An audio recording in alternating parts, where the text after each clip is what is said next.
Hello everyone and welcome to another edition of In the Spotlight by Parking Network. Today we're pleased to be joined once again by Joyce de Winter from Intertraffic. Earlier this year we sat down with Joyce ahead of Intertraffic Amsterdam 2026 to discuss what the industry could expect from the event. Since then, Intertraffic Amsterdam has taken place, and with some time having passed since the event in March, we're now looking back at what proved to be a very successful edition. Joyce, it's a pleasure to be speaking with you once more. Now that there's been some time to reflect, how has the experience been for you and the team? Well, to be honest, for us, it was really overwhelming because it was such a success. And of course, everyone will tell you after they organize an event that it was very successful.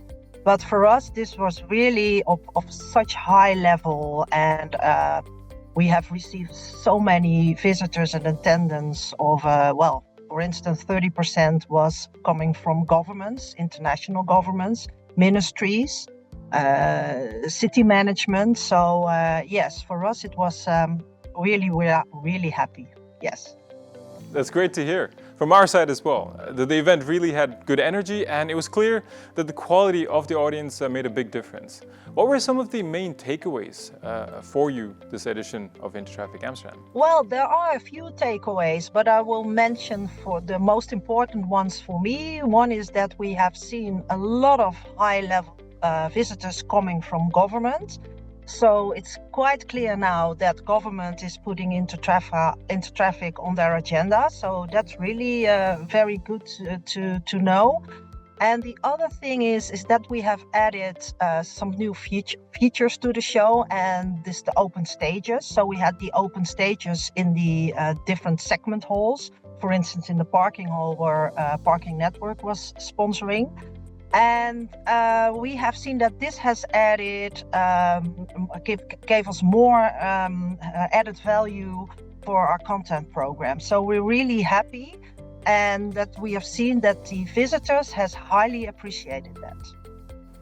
Absolutely.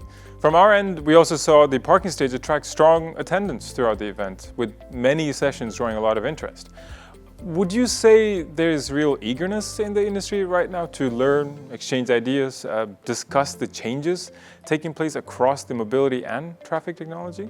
Definitely true, because there are so many changes going on the industry. So if you look at the impact of AI and robotics and automation in mobility, that brings so much questions to the industry. And because we are, the mobility event globally, for mobility and traffic technology solutions, we wanted to have this information shared with everyone.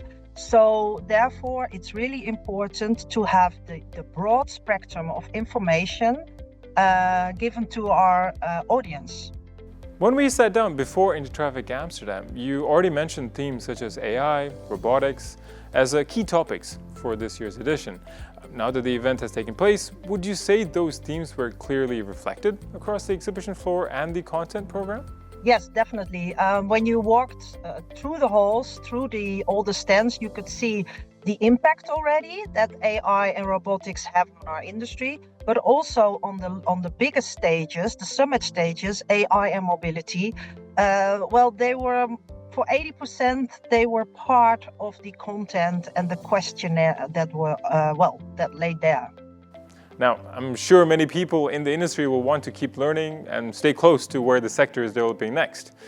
What would you recommend to professionals who want to stay active and updated within the Intertraffic network and the wider industry? I would advise everyone to stay in contact with the Intertraffic network and our social channels. And of course, the Parking Network site is also very updated about what's going on in the industry. But the other thing is, if you would like to stay updated what's going on with Intertraffic, we do have some other shows around the world. We have Intertraffic China this year. In June 26th, and next year we have Asia, Bangkok, and Mexico City. And it might be interesting to just take a look up there as well. Wonderful. And while it is still a bit of a wait until the next edition of Intertraffic Amsterdam, after such a successful edition this year, we're already looking forward to it. Me as well. So I'm ready for it already. Thank you again, Joyce, and I hope you have a great day. Yeah, for you as well. And to everyone watching, thank you for joining us for this edition of In the Spotlight by Parking Network. Intertraffic Amsterdam once again showed how much is happening across traffic technology, mobility, infrastructure, road safety, and of course, parking. Stay tuned for more conversations with the people and organizations shaping the future of parking and mobility. See you again soon.